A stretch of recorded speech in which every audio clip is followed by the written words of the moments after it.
Good evening, children. I'm here to read you a story. As it's the last day of the school year, I found a really beautiful story, and it says on the back, it's a special story about friendship and the importance of sharing. It's a really good time to remember our friends that we've been missing and the fact that we look forward to seeing them very, very soon.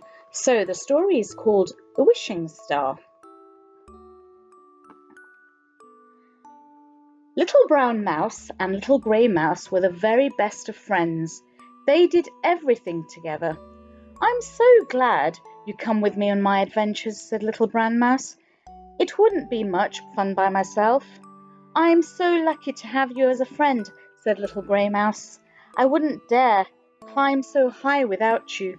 They went everywhere together and always looked after each other. They shared everything, even their biggest secrets and special dreams. One night, as the two friends sat planning their next adventures, they saw a glittering star shoot across the sky and fall into the lake. "It's a wishing star," cried Little Brown Mouse. "We can make a wish if we find it." He raced down the hill. "Come on," he shouted. "We'll go in our boat down the river." "All the way to the lake?" Little Grey Mouse squeaked, running after him. "That's dangerous." But by the time he caught up, Little Brown Mouse was pushing their boat into the water. "We must hurry," he said. "We must find the star before anyone else does." As they floated down the river, strange shadows moved through the reeds in the moonlight. "Are you sure we are safe?" Little Grey Mouse asked nervously.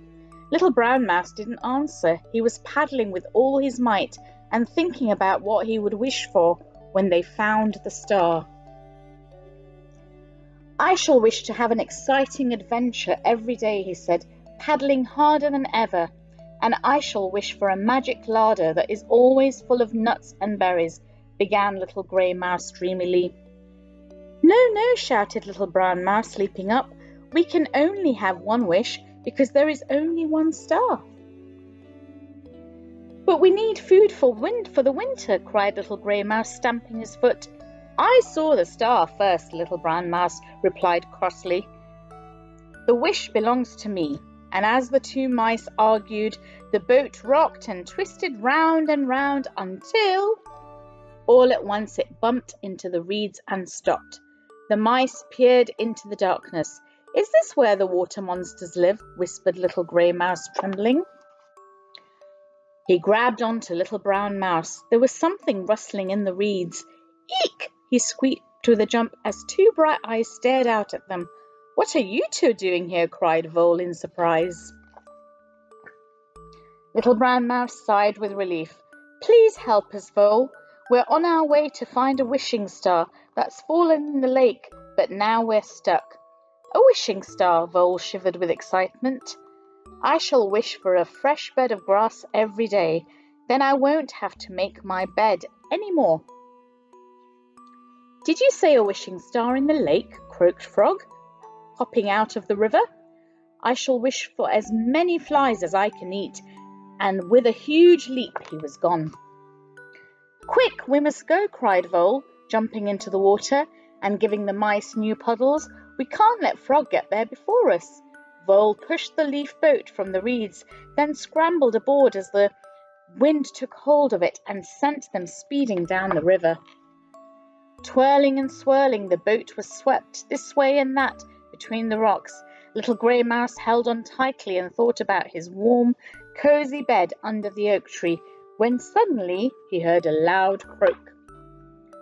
"Look over there," he cried out. "Frog's trapped on the rocks. We must help him."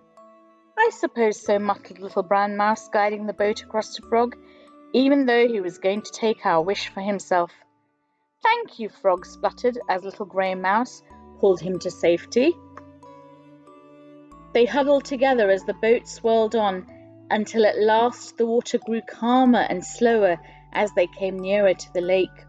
"One more bend," said Vole eagerly, "and we shall be there."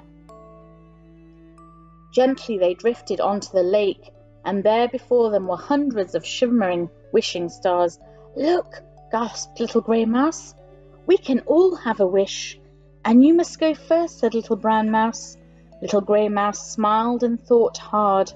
"I wish," he said slowly, "I wish that I shall always have such good friends as you."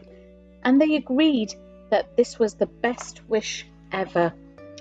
That is a lovely story to remind you of how important your friends are and how you must always wish for good things for everybody. Make sure you have a lovely sleep tonight, children. Good night. Bye.